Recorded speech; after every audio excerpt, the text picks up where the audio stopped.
This is Dr. Dave D. Schein for Saving America Special Report. Following the crash in cruise activity in 2020 due to COVID, things were tough for the cruise industry. However, this popular vacation option has surged back since then.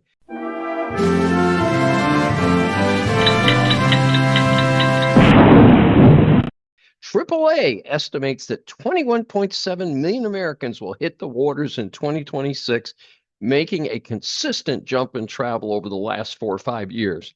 Two well-known lines include Royal Caribbean and Norwegian Cruise Lines. From my base in Houston, just 50 miles south in Galveston, sailing with the big cruise ships has become a boon to the economy there. Bigger ships with more perks seems to be coming out every year. Such ships are great for families. They provide activities for all different age groups and are generally affordable. The convenience of unpacking once and visiting multiple locations, hey, that's kind of hard to beat. Suppose, however, you want a really nice, intimate experience with other adults. The attractive alternative approach is called a riverboat. There are a handful of global riverboat lines with fascinating trips around the world. In contrast to the large cruise ships, the riverboats may have from less than 100 to about 200 passengers. In the USA, Viking River Cruises does the most advertising. Therefore, it may be the most familiar to Americans interested in such an experience. Other major global riverboat operators are AMA Waterways, Uniworld, Talk, and Scenic. Parallel to the big cruise lines, the outlook for the riverboat operators for 2026 is also very positive. My first riverboat experience was about a decade ago on AMA Waterways with a cruise from Prague to Budapest. We flew to the launch city and spent a few days before boarding. The trip then featured day tours at beautiful cities along the Danube River before disembarkation in Budapest. We spent a few days there before returning home. During our travels, we were wined and dined with great food and many beverage alternatives. Evenings often featured previews of the next stop and sometimes local live entertainment. Since then, I've had the opportunity to try about a half dozen small ship experiences, but I still hold AMA in special regard. I was booked on an AMA cruise in Southeast Asia when COVID hit. That tour was canceled, of course. The itinerary included Myanmar, and due to the military takeover there, that trip was not rescheduled. This December marked my return to AMA with special tour from Cartagena to Barranquilla, Colombia.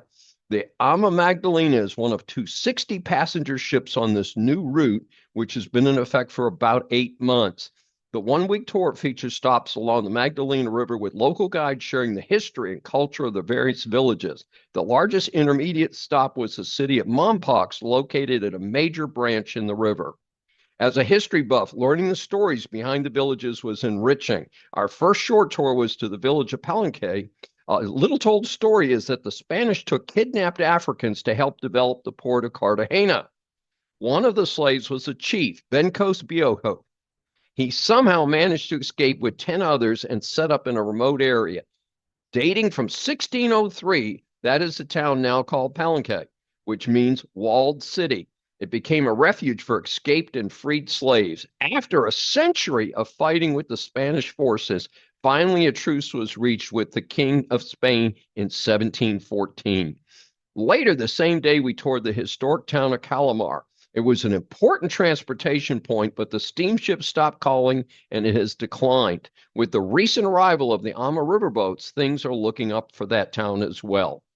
Further into our journey, we visited the village of Santa Barbara de Pinto. A special event was held for Christmas. AMA Waterways provided a wrap present for each child.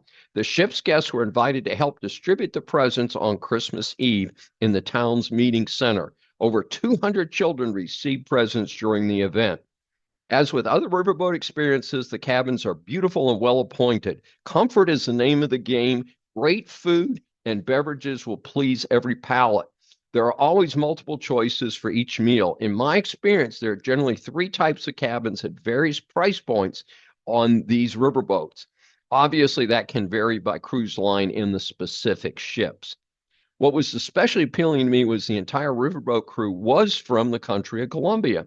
The food served were purchased locally along the route. We were able to experience the vast variety of fruits available in Colombia. The villages and cities benefited from this positive tourism. The views along the river were, of course, stunning. AMA Waterways was founded in 2002 by Rudy Schreiner, Christian Karst, and Jimmy Murphy. This family business is based in California. The line offers a variety of cruises around the world. And I'm recording this from my cabin on the AMA Magdalena on my last day here. This is Dr. David D. Schein. Thanks for joining me for this special edition of Saving America. Remember, a new Saving America show is aired on the Brushwood Media Network every Saturday at 11 a.m. Eastern Time. Listen on any of the 16 network stations, Apple or Google mobile app, Apple CarPlay, TuneIn, Smart Speaker, and all smart TVs. Find more information at the brushwoodmedianetwork.com. Please be sure to join us each week. We welcome and love your feedback from our growing audience.